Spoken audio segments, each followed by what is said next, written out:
வணக்கம். இன்றைய தலைப்புச் செய்திகள். பிப்ரவரி 4ஆம் தேதி மக்களவையில் நடைபெற்ற நிகழ்வின் வீடியோ காட்சிகளை வெளியிட்டார் அமைச்சர் கிரண் ரிஜிஜு. தமிழக எம்பிக்கள் ஜோதிமணி, சுதா பேனர்களை பிடித்து பிரதமர் இருக்கை முன்பு நின்ற காட்சிகள் பதிவு. மத்திய அமைச்சர் பிரதமர் இருக்கையில் அருகே நின்றாலே தாக்குதல் நடத்த முயற்சி என்று பொய்யான தகவலை பரப்புவதா என்று எம்பி சுதா கேள்வி. தன் மீது அனுதாபத்தை பெறவே பெண் எம்பிக்கள் மீது பிரதமர் பழி போடுவதாகவும் குற்றச்சாட்டு. பொதுத் தேர்வு எழுதும் மாணவர்களுடன் தமிழக மாணவர்களின் ஆற்றலை கண்டு வியந்து போனேன். பிரதமர் நரேந்திர மோடி பாராட்டு.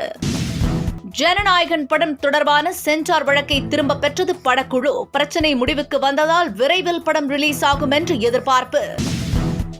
இனி விரிவான செய்திகள். மக்களவையில் கடந்த பிப்ரவரி 4ஆம் தேதி காங்கிரஸ் எம்பிக்கள் சுதா, ஜோதிமணி முற்றுகையிட்ட சம்பவம் தொடர்பான வீடியோவை மத்திய அமைச்சர் கிரண் ரிஜிஜு வெளியிட்டிருக்கிறார். ஜோதிமணி, சுதா உள்ளிட்ட எம்பிக்கள் பேனரை பிடித்து பிரதமர் நரேந்திர மோடி இருக்கை அருகே முற்றுகையிட்டு நின்ற காட்சிகள் அந்த வீடியோவில் பதிவாகியுள்ளது. இந்த வீடியோ தேசிய அளவில் பெரும் பரபரப்பை ஏற்படுத்தியுள்ளது. முன்னதாக மக்களவைக்கு பிரதமர் வருவதற்கு முன்னதாக அவருடைய இருக்கை அருகே 2 பெண் எம்பிக்கள் நின்று கொண்டிருந்ததை தான் பார்த்ததாகவும், சூழல் சரியில்லை என்பதற்காக பிரதமரை தான் வரவேண்டாம் என்று கூறியதாகவும் சபாநாயகர் தெரிவித்திருந்தது நினைவு கூறத்தக்கது. பிரதமரின் அறிக்கைக்கு அருகே நின்றிருந்ததாலேயே தாக்குதல் நடத்த திட்டமிட்டார்கள் என்று பொய்யான புகாரை பரப்புவதா என்று காங்கிரஸ் எம்பி சுதா கேள்வி எழுப்பியுள்ளார். இதில் என்ன சட்டவிரோத செயல் இருக்கிறது என்றும் அவர் கேள்வி எழுப்பியுள்ளார். நாட்டின் முக்கிய பிரச்சினைகள் குறித்தும் தேச பாதுகாப்பு பற்றியும் கேள்வி எழுப்பும்போது குற்றமா என்றும் அவர் கேட்டிருக்கிறார். தேர்தல் வரும்போது பிரதமர் அனுதாபத்தை, இதுபோன்ற புகாரை, பழியை ஒவ்வொரு முறையும் போடுவதாகவும் எம்பி சுதா தெரிவித்திருக்கிறார்.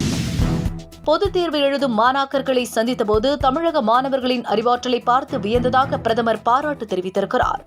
பொதுத் தேர்வில் பங்கேற்க உள்ள மாணவர்களை பிரதமர் நரேந்திர மோடி அண்மையில் டெல்லிக்கு வரவழைத்து அவர்களுடன் கலந்துரையாடினார். அச்சமின்றி தேர்வு எழுதும்படியும் அவர் அறிவுறுத்தினார். இந்த நிலையில் அந்த மாணவர்கள் தேர்வு பற்றி தான் எழுதிய புத்தகத்தில் உள்ள கருத்துக்களை மாணவர்கள் கூறியதாகவும் பிரதமர் பாராட்டியுள்ளார். ஜனநாயகன் படம் தொடர்பான வழக்கை படக்குழு வாபஸ் பெற்றிருக்கிறது. இதனைத் தொடர்ந்து இந்த வழக்கை தள்ளுபடி செய்து நீதிபதி ஆஷா உத்தரவிட்டிருக்கிறார். எனவே ஒரு வழியாக பிரச்சினை முடிந்ததால் ஜனநாயகன் படம் விரைவில் ரிலீஸ் ஆகும் என்று எதிர்பார்க்கப்படுகிறது. தமிழகத்தில் பறவை காய்ச்சல் அச்சுறுத்தல் ஏற்பட்டுள்ள நிலையில் சிக்கன் வாங்குவதில் மக்கள் ஆர்வம் காட்டுவதில்லை.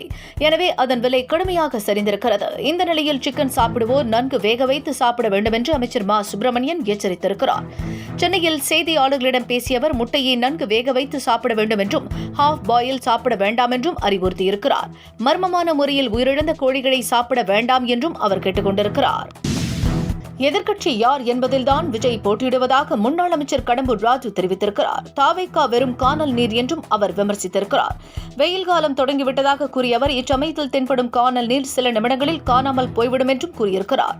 மேலும் விஜய் தாவேகாவிற்கும் திமுகவிற்கும் தான் போட்டி என்று கூறுவது அவர்களில் யார் எதிர்க்கட்சியாக வரப்போகிறார்கள் என்பதற்காகத்தான் என்று கடம்பூர் ராஜு தெரிவித்திருக்கிறார்.